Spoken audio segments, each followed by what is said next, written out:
Follow Paddy Power on Snapchat. The username is @ThePaddyPower, and we promise there won't be any boring snaps about gigs, the weather or the gym. Hello there and welcome along to the GAA Postcast with me, David Jennings, and to preview the last round of Super 8 action I'm joined by Paddy Ahern from our sponsors Paddy Power and former Meath attacking ace Joe Sheridan. So Paddy, it's getting to the nitty gritty in the football championship, and one, possibly two All-Ireland contenders are going to be out this weekend. I suppose the key match we're going to start off with is in Salt Hill at 6 o'clock on Saturday evening, and it is the clash of Galway and Monaghan. Monaghan might need to win this for survival. Can I get some prices and handicaps, please? Yeah, Galway are 4-6 at the minute. The draw is 13-2 and Monaghan are 7-4. Galway -2 is 6-5. The handicap draw is 17-2 and Monaghan +2 are 5-6. Now, Joe, listeners will obviously know that you've been the founding member of the Galway fan club, tipped on the very first postcast at the start of the season at 12-1 for All-Ireland honours. They're now half that price and 6-1. Do you think they can do it? Absolutely. I really think they can. I think even this weekend, I think getting on at 6-1 for this weekend is going to be a great price. I'm on at 14-1 and hopefully they keep going. They're going to really push this weekend. They don't want to have Dublin in the semi-final. I think they're just a different animal completely this year. Everyone's saying, oh well, they'll go to play Dublin in the semi-final, try and not play them or play them in the semi-final. But I don't think that's the case. Galway focus on winning the All-Ireland. They don't care who they play. They're just going to keep winning games, and I really fancy them this weekend. It's down in Salt Hill, and I think. Is it 6-5 -2? I think it's a great price for Galway this weekend.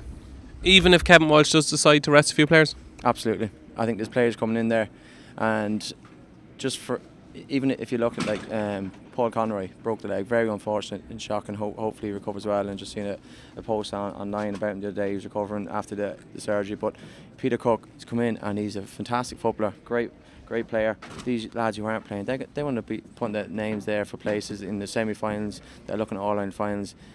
You're in Salt Hill, massive crowd. Monaghan will travel, and I just think it's going to be set up for a great game. But this Galway team, different animal this year, and I fancy them big time. So in my preview of the Super 8s at the start, I tipped Galway to finish bottom of this group, but it looks like unless Monaghan win this, that they're going to finish top.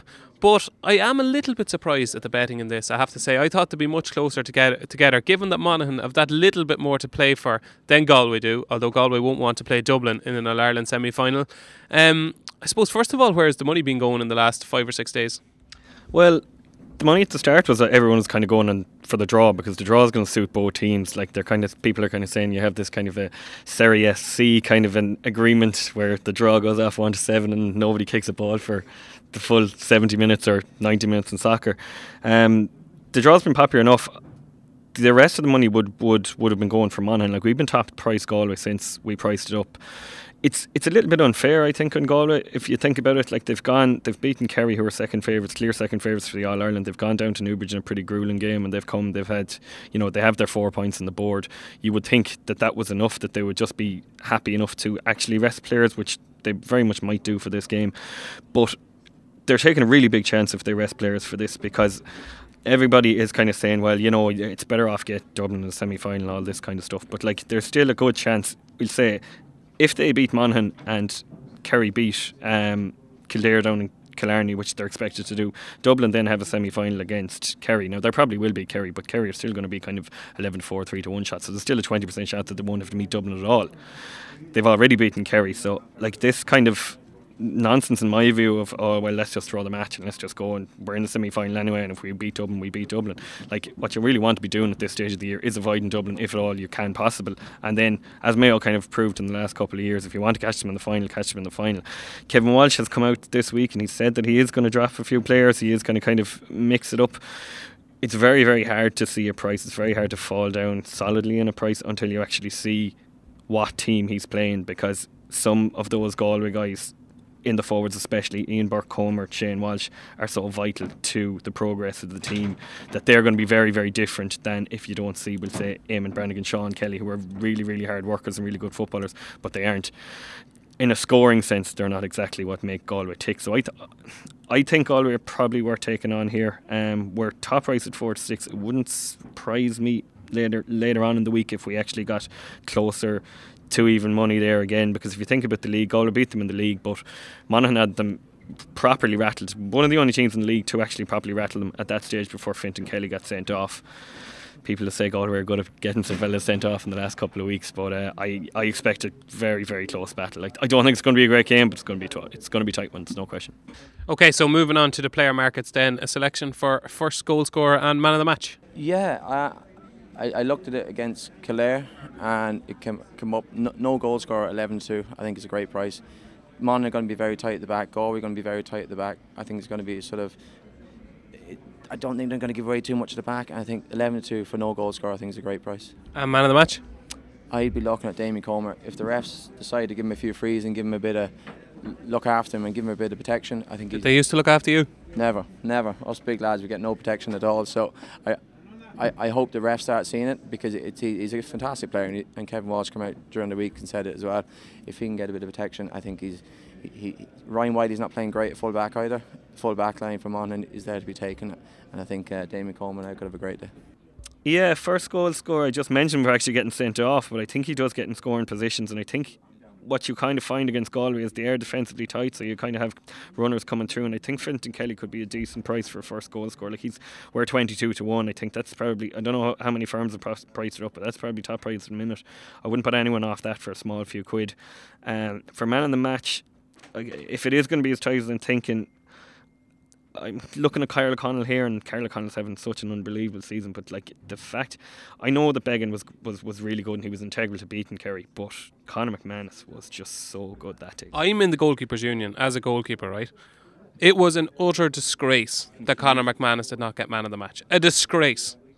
Totally. Yeah. Everything he did touched the goal. Like, in fairness, they played completely into his hand. I'd say he didn't know his luck after a couple of minutes where he found himself isolated, kind of within 30 yards to goal for 40 yards. Like, this is his bread and butter.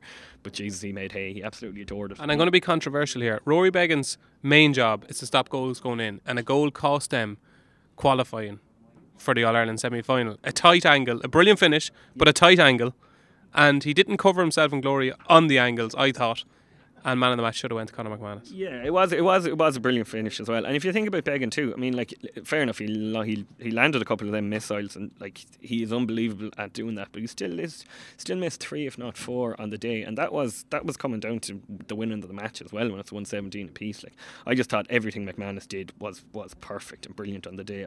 Just before, when I was waiting for you to finish the racing podcast, because I know you like to go on a bit, you know, that kind of, I was just looking at the Don't Foul Twitter page. He was talking about the forwards in Ireland and how many kind of what guys give to the team in a scoring sense, and Conor McManus is no question top of the country. I think he's been a part of 32% of their scores throughout the whole championship, which is clear out on its own.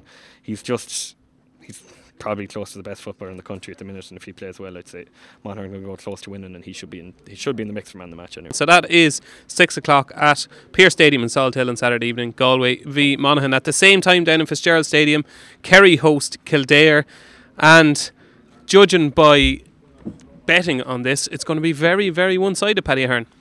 You would have to think it's going to be very one-sided. The prices are Kerry are 1-12, the draw 16-1, Kildare 15-2. Kerry -8 is even money. The handicap draw is 11-1. Kerry +8 is 10-11. Joe, looks like it's going to be all one-way traffic, given that one team has something to play for and the other doesn't. Yeah, and that's the problem in the Super 8s. You know, these teams out of the championship. Roscommon was saying going up to play Dublin. Like, it's tough for Clare. 2 weeks out of the championship, having to go down. Probably didn't train last week. They'll get together this weekend, but the pressure's off Clare, so they probably will put it up to them for the first 20 minutes, first half maybe. But I can see Kerry, if they really have any sort of notions for going forward and to compete for the All Ireland, they should be rushing into this at the first 15-20 minutes, having the game over, and I can see Kerry, you know, driving it on, and they just really need to pull themselves together. They can't turn it on. Years gone by they have turned it on, but they just don't seem to be able to click it in. You know, only for Clifford, obviously last weekend, he's been fantastic all year. I can see him first goal scorer this weekend again. If he pushes on, I think he's at 6-1 or 11-2. I think he's a great shout for first goal scorer as well, and a good bet for this game, I think, is Kerry first point. Kerry always win the hot ball, go down, and I can see them driving on. You'll know from the very first very first minute if the heads are in the game, and I can see it. I think it's 5-4. Kerry to score the first point from play. It's a good bet. Yeah, interesting shout there. You've obviously been studying the throw-ins. Big time, absolutely. You know, Dave Moran, he's a massive man, and they work it so well. And if they can do that with Jack Barry at midfield as well, the two of them are big men. I know with Clare they have Feeney in that, but they literally every single hot ball they will win it. So, and they usually bring Star out as well. Either if he's going to start, he'll go midfield as well. So they usually win possession from midfield. And I think everybody should plough into the Kerry -8 at evens.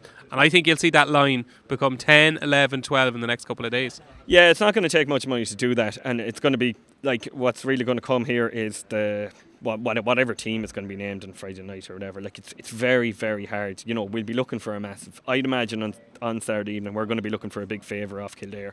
We're going to be looking for a lot of pride, and we're going to be looking for, you know, a performance from them to keep it tight. But like, to me, it's a lot to ask for when the carrot of an All-Ireland semi-final is dangling in front of one of them, and back to club matches in 3 weeks is probably the one for the other one. Like, it's just, it looks like it could be one-way traffic. Okay. As we don't know teams or anything, it's probably pointless going for first goal scorer and man of the match market. So we're going to move on to Sunday and the other group in the Super 8s. It is Donegal v Tyrone in the clash of the weekend. It is Ballybuffet, 3:30 on Sunday. Some prices and handicaps, please, Paddy. Donegal are 11-10. The draw is 15-2. Tyrone are even money. Donegal plus 145. The handicap draw is 8-1, and Tyrone -1 is 5-4. Who do you fancy in this one, Joe? It's the betting obviously says it's going to be very tight. Donegal, they're going to be down men. Owen Barron is going to be a massive loss. I don't think he's going to be playing with the shoulder injury or the elbow injury. You know, they're under pressure with a few lads missing. I can see Tyrone winning. I know they're up in Ballybuffet. They haven't lost a game. I think they've lost one game in 3 or 4 years, which is fantastic. And we played there before, and it's going to be tough for Tyrone. But Tyrone, you were shouting about them at the beginning of the year. They're coming good. Their players are coming good. The lads that were injured at the beginning of the year, I really fancy him, Tyrone to turn Donegal over here. And I think are they even money to win the game? You know, that's a massive price. I think that's a great price for Tyrone. Straight up even money. I think it's one of the bets of the weekend. Okay, one of the bets of the weekend, even money Tyrone for Joe Sheridan. I strongly fancy Tyrone, and I think you strongly fancy Donegal. I just think the prices are interesting that's around on Donegal.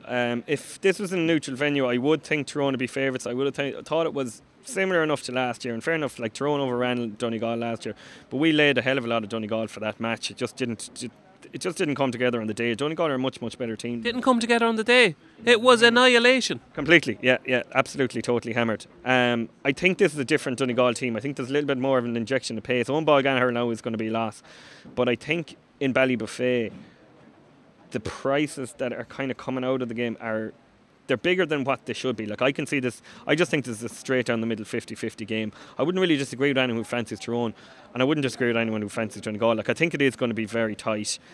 It's, you know, this is exactly what, for the opposite sense of what I was saying, this is exactly what you do want when you're talking about Super 8s. This is why they brought it in, because you're basically having a complete down the middle straight shootout to see who gets to an All-Ireland semi-final through two Ulster rivals, except it's a home and away clash. Like, I think it'll be a tight game, but I don't think it'll necessarily be that low scoring. I don't think either team actually has that in them. Oh, I agree. Like, compared to, you know, even last year when Donegal were kind of Rory Gallagher defensive mode, it still got a little bit out of control. I think this kind of notion that these Ulster teams are defensive and all that kind of stuff, I think that's losing its appeal. Every week we see all of them play. Like, I can see there being a lot of scores in this, and I can see there being a lot of goals in this as well. So with that in mind, and I certainly think so, I think over 33.5 points, over 16.5 Tyrone points, over 33.5 total points, 5-6, over 16.5 Tyrone points is 4-5. Tyrone are even money with Paddy Power. You can back Tyrone -1 at 5-4 with Paddy Power. That's the way I'd be thinking. I'm going Tyrone all the way. And first goal scorer and man of the match selections, I'll go first here. And given that I think Tyrone are going to win the game, I'm going to chance Cathal McShane for first goal scorer at 14-1. I think he's just coming into a bit of form. And in the man of the match market, obviously I always tip Niall Sutton for this, but I do think that Donegal will come up with a plan just to curb his influence on running from deep. I think they might just have him mastered. So I thought Richie Donnelly was very good last time, so I'm going to go for Richie Donnelly at 16-1. Your thoughts on first goal scorer man of the match? Yeah, Conor McAliskey is playing very well. He's going well inside. I can see him going. Is it goal scorer? I think he's 13-2, 7-1. I can see him and our man Matty Donnelly. He's really coming into form. The amount of touches he had. The amount of touches he has in all the games. He sets up a lot of play. Doesn't score as much as he has been over the last couple of years, but he's just the main man. He orchestrates the whole thing from centre forward, ring forward, wherever he plays. And I think Matty Donnelly, I think he's 10-1 or 11-1 for 14-1 for man of the match. Yeah, I think he's a great price for man of the match. For first goal scorer, I liked a big one. I thought Frank Burns at 33-1. He's going to run from deep, especially in that Mead game. I don't know how he didn't score 2 goals, but yeah, he definitely has a chance, and he's a scorer as well. He scored a point in nearly every game I think they've played this year. And he does get in goal scoring chances, so 33-1 is definitely worth half a point in him. I would also look at man of the match. I think Jamie Brennan's going to get more space than he's been kind of used to in the last couple of games. Michael Murphy is probably going to get a little bit more attention if he plays closer to goal like he did in Roscommon, and this is going to free up space for this guy, and I'm a huge fan of this fella, so around 14-1 for man of the match would be You're the founding member of the Jamie Brennan fan club. That is Paddy Ahern from our sponsors, Paddy Power. Now moving on to Crow Park, 3:30 Sunday. It is Crow Park, isn't it? It is Crow Park. I don't know how it is, but it is. Yeah, Crow Park, 3 o'clock on Sunday. Dublin v Roscommon. Another example of dead rubber here, and this is proper dead rubber. 1-50 Dublin, 11-1 Roscommon. The handicap at the moment is 12 and probably will be surpassed. Yeah, another one which you're going, if the handicap does move, it's only going to go one way. Roscommon are managerless for this after Kevin McStay getting his ban. Again, I'm going to be looking around for fellas in the beer, because that's exactly what I'd be doing if I was in their situation, rather than go up to Croke Park for a game that probably has 10,000 people at it, that no one cares, that you're sticking the hurling down to Thurles. Will you give me over 10,000 in the attendance? 5 to 6 over 10,000. I'll give you an even score for it. Okay. Grand. You're being serious here? I don't know. I can't see anyone going. Like, why would anyone go to it? Like, Yeah, but to be over 10,000 people at the bloody game. there might be over 10,000. There might. Well, you've just laid a score of 5 to 6. Yeah, fair enough. It might be a score down, but like, I don't think it's that far off. I haven't backed a winner at Galway all week, and that is the best bet I will ever do. I'm after backing a 1 to 200 shot at 5 to 6. It will be completely and utterly desolate, though. There'll be echoes all around the place. And if anyone has any sense, they'll be in the premium watching the hurling anyway. Like, people in Clare and Galway can't get tickets for this hurling match because this game is on in Croke Park. How the hell this game isn't in Darnell Park, where you can get people into it? You have maybe a little bit of, decent... You've a little bit of a decent crowd. You might have some atmosphere in Parnell Park. The Dubs can turn around in 3 years ago, which we played Super 8's game in Parnell Park. We don't play every game in Croke Park. You're using Croke Park. You're absolutely wasting it. Dublin are going to win by about 18. It's a waste of time. How much do you see Dublin winning by? Yeah, I think they can beat it. The only frustrating thing with Dublin, I can't stand the way they're going, 10-15 minutes, hand passing over and back to pitch. And I love the way Dublin have played, and they sort of have progressed over the last couple of years. But this crack, 10-15 minutes, just keep possession. It's so bad for supporters. And I pity fellas who are trying to cover handicaps with them, because they'd frustrate the life here. But it's just not a nice way to watch them playing football. Kieran Kilkenny over and back takes 15 steps, and fair enough if he gets away with it, let him at it. But it's not a good look. I can see them. Like Roscommon, I think it could be up on 20 points. Okay, so you'll be strong on the 10 to 11 with Paddy Power, Dublin minus 12. Yeah, and I actually think 16 points or more, 9 to 5 is a good price. I like Roscommon. They've nothing to play for. Literally, they have to come up to Dublin on Sunday. Boys, the heads aren't going to be in it. And I can't see Kevin McStay. I know he said he'll try and play it out, but that's the problem with the Super 8s. There's obviously going to have to tweak a few things with these games towards the end, the last rounds. Like, it's making no sense. So they'll have to look into that. But I can see this could be a cricket score. A cricket score for Dublin against Roscommon in the fourth and final clash in the Super 8s this weekend. So Joe Sheridan, your best bet of the weekend is?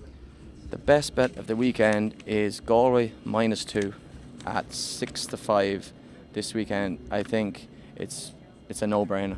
They're just coming to another level. I've been shouting about them all year. And another bet I really fancy before this weekend,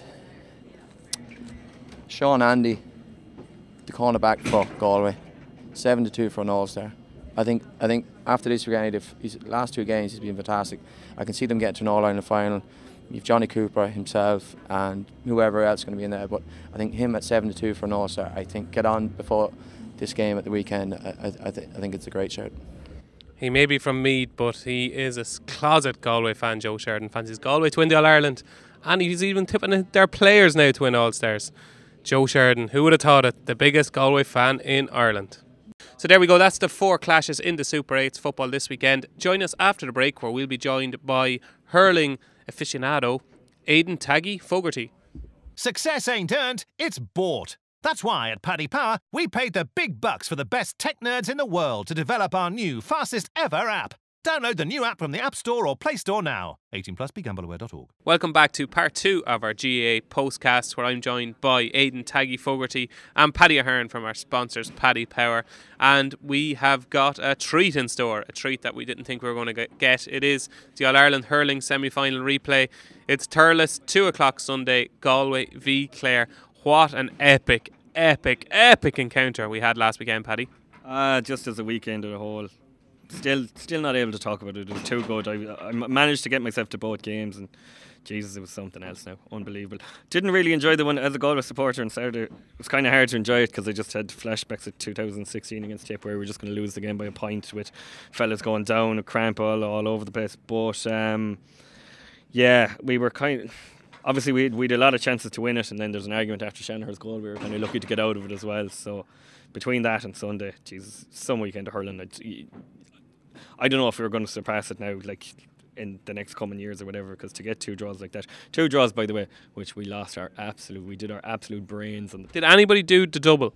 See, I'm not really sure, but there was definitely some people who did the double, but the double wouldn't have been like, you're getting 130 to 1 the double on kind of Saturday afternoon, and judging by the multiple bets that were going on to the draw on Sunday, then plenty of people did it. Yeah, we got cleaned out. Aidan, I suppose first of all, your thoughts on the drawn encounter. It was an epic encounter.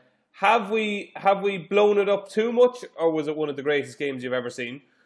In fairness, at the start of the game, the Galway Clare game, it probably started off pretty hard. It looked as if Galway was going to put away, and the end of Clare's year. But in fairness, the Clare, they made a few switches, turned the game around, and it came into an epic encounter. To be fair, it was heart and sleeve stuff.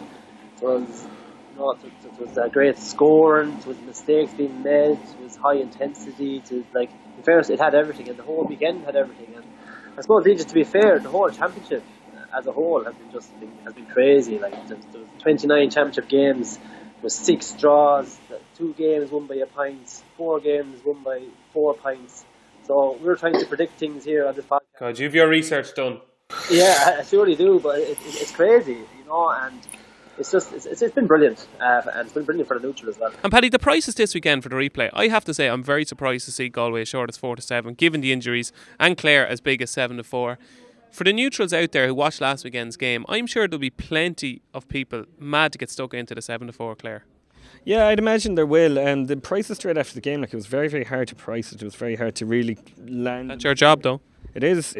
And you're kind of looking around, and you're ringing hospitals to make sure that people aren't in getting cruciate and knee ligament surgery and all this kind of stuff. But the word that's coming out is that Canning is going to be okay. Canning's going to be okay. It looks like Adrian too. He's going to be fine. Conor Whelan came off as well. That was precaution. So the main one that Galway are worried about is Garage McInerney, who's a huge player. But I would say McInerney is going to find it very, very difficult to get there. They're talking about a calf tear, which there's no way he's going to be back in 8 days. And he is a loss. There's no question about that. He's probably the only proper number 6, I would say, that Galway have.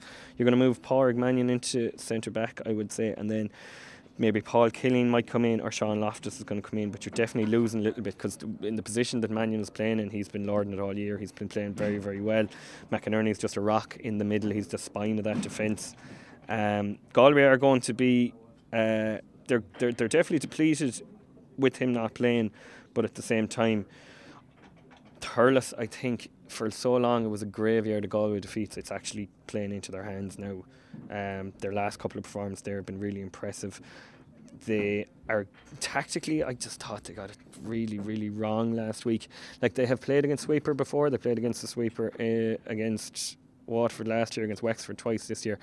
But it was almost like they just weren't expecting it when Colin Galvin went back. They were aimless. They were pretty wasteful Jonathan Glynn really kind of bailed them out, to be fair, because towards that, What a beast of a man. like towards the end of that second half and in extra time, the tactic was just high ball anywhere near his vicinity, and there was basically nothing else, and he was exceptional. He was absolutely unbelievable. He nearly won the game on his own. He's turned into, he was always a big player for Galway, but he was a massive force there last week. Looking at last week's game and looking ahead to obviously the replay, thinking about the injuries that Galway have picked up and thinking of how well Clare did to come back, 4-7 Galway, 7-4 Clare. Is there too much of a gap there? I think they had unbelievable resilience to get a draw, Galway, and they had more chances to finish out the game and didn't take him. Like, I don't know who was looking over his shoulder, and he had Joseph Cooney up on the bench. He had Conor Phelan on the bench. He had Dahi Burke on the bench. He had Joe Canning on the bench, and they still got over the line and still got a draw. And Johnny Cohen had a chance to win the game. He struck it off his right hand side into the goalie's hand. Flynn had a chance of a free. David Glenn reminded me actually of 2012, a very suspect free, a bit of a dive again, but he got it. And if there's Joe Canning on the field, he probably would have put it over the bar to win it. But Flynn just drove it wide, probably not on the field long enough. And for them reasons, I think Galway are in a better position, and they'll probably learn from the game as well. They probably weren't expecting Galway to go back as a sweeper. And it kind of upset them, and it is hard during the game, if a switch is made like that and you weren't expecting it, it is hard to turn the thing around and get to grips with it. Even though I was surprised at Galway that they didn't, because to be fair, last year, all talk about the sweeper system and Wexford and how to deal with it, and they dealt with it very well. So I just feel Galway have a bit more to learn, to be a bit more disappointed, and the players themselves will be a bit more kind of disappointed in their own performance, and they want to make amends for it. So if Galway are to win this game, what do they have to do? Well, look, I think first of all, it depends what way Clare set up. If Clare set up with a sweeper system, they're going to have to nullify Galvin as a sweeper. That's the first thing they have to do. The second thing they have to do, I think, is from a forward's perspective of maybe Conor Phelan, Joseph Cooney and Cathal Mannion. I know he scored 4 points the last day, but they need a little bit more out of these guys. And they need to be closing down the space a little bit quicker. They did it for the first 15 minutes, Clare 6s and 7s, and they nullified Tui's puckouts. They were going astray and they were winning ball. I think they got 4 points off it from their own puckouts. And they need to keep the tempo up. Galway get ahead by 6 or 7 points. They drop down the tempo.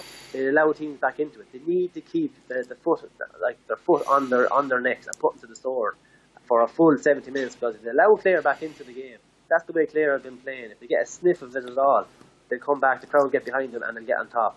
So them 3 points, I think Galway have to work on big time. And does Semple Stadium make any difference, do you think? I don't think so. I've played in Semple Stadium, I've played in Croke Park. Look, I think Croke Park suits Clare better. I think they have better results there over the years. I think they play kind of an expansive game, a running game, which would suit them better. But Clare have won big matches in Semple Stadium as well. And to be fair, actually only for this year, Galway struggled in Semple Stadium over the years. Now, apart from this year and last year, but they're obviously a better team. So I think that factor. I heard Ger Loughnane on the radio about that the softness of the ground, and it's more of a kind of a tennis ground in Croke Park. But I don't believe that. I think both grounds are going to suit both teams. The Croke Park is possibly would have suited Clare a little bit better. I'm sensing a bit of confidence here. This is as confident as you've been all year, I think. Well, I have. It's just confidence. It's hard to tell these games. It really is. Especially with McInerney, if he's going to be out, it's going to be so close. And it depends on momentum. It depends on injuries. It depends how they're going to recover this week. It depends mentally how they're going to be up for it. But I just feel there's more in Galway. I think they're going to be more disappointed. I think there's going to be a few home truths told during the week in the dressing room, and I think they're going to be well up for it. And they could do without this game, Galway. If they're going to get to an All-Ireland final, it's like as if they're going to get there and they're going to fall at the last hurdle. That's me, what the gut telling me at the minute. But I just feel they're a better team than Clare if they play to their full potential. Yeah, that's it really. Sometimes we analyse things and tactics and positions and who's going to be marking who and who's going to be doing what. But is this a simple case of Galway just simply being a better team than Clare right now? Yeah, look, I think so. And a more experienced team. Now, all these matches could catch up in Galway as well, but we're trying to analyse these games and we're trying to go into tactics, as you said, and how could you analyse 2 games the weekends? There was so many mistakes, there were so many matchups. The matchup of the weekend was obviously Dahi Burke and Conlon, and Dahi Burke got it up in the first half, Conlon got on top in the second half, and like there's guys just moving left, right, and centre. So is there anyone marking anybody? The Galway 6 backs tend to kind of mark space and sit back, whereas Clare guys tend to go with their men. So like you can analyse games to the death, but I just think that Galway are a better team. They have more things to work on, and they're a bit more experienced than this Clare team. So Galway -2 at 10-11 with Paddy Power for Aidan Fogarty. And before we come on to your first goal scorer and man of the match predictions, you did say a thing there that I caught up on, and I'm sure listeners did too, that you think they're going to fall at the final hurdle. So do you think then that Limerick are going to be the 2018 All-Ireland champions? Well, like, this is what we're talking about. We're talking about trying to predict things, and trying to predict things in this championship is crazy. Like, I literally said Galway last week, but look at that, Limerick, they're in a fabulous position. Like, they have 3 weeks now to prepare for this All-Ireland final. Like, their bench is just unbelievable. They have the best 30 players in the country, in Ireland. Galway's bench has found out just a small bit. They have game changers in Shane Dowling, in Casey and Ryan, and they're just on a crest of a wave. The way Kylie is talking after the games, playing it down, Shane Dowling saying, "Look, let us prepare for the All-Ireland as players and the supporters. You can enjoy it, but just stay away from ourselves and let us do our own build-up." And I think that little bit of experience maybe of 2007 of the All-Ireland with Shane Dowling, he'll tell the guys there to keep grounded, and they just seem like and they're a nice team, they're a likeable team, and they play a good brand of hurling, and they can mix it both ways. Like, they're in a great position. It'll depend, of course, on this weekend how Galway perform. It'll be a great All-Ireland, I think, either way. But it's like as if Galway, the replay against Kilkenny in the Leinster final, picking up a few knocks, a replay again this weekend, these are all going to catch up with them on the big day if they get there. Okie doke. So there is Aidan Fogarty's thoughts on the All-Ireland Hurling Championship, which has turned into a more interesting affair than we're expecting, I suppose you could say.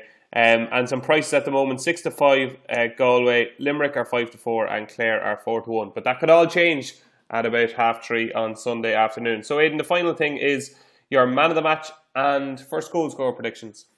Yeah, it's a forward game. It seems to be every forward seems to be getting man of the match these days. So I'm going to go for Cotton Mannion for man of the match at 12-1. He scored 4 points the last day. Probably needs to up his work rate a small bit, but he's the type of player that loves the big day and can turn it on in a light switch. My first goal scorer, I think it's going to be a low scoring game for goals. It's only 2 goals scored the last day. Clare only got 1 chance of it. In fairness, Aaron Chandler, he stuck it. And for Galway, like we discussed this before, DJ, about Galway. Like, are they a real goal threat? Cotton Mannion had a chance of a goal and could have finished off that game early in the first half. Absolutely. His touch just let him down, and that's the killer instinct I'm talking about. If he scored that was game over. But his touch let him down, and he had to go out and put it over the bar. And then after Conor Clooney, he was the only guy that got other chances. So goal scoring wise, I think it could be very small scoring. I think Tony Kelly at 11-1 is a good option.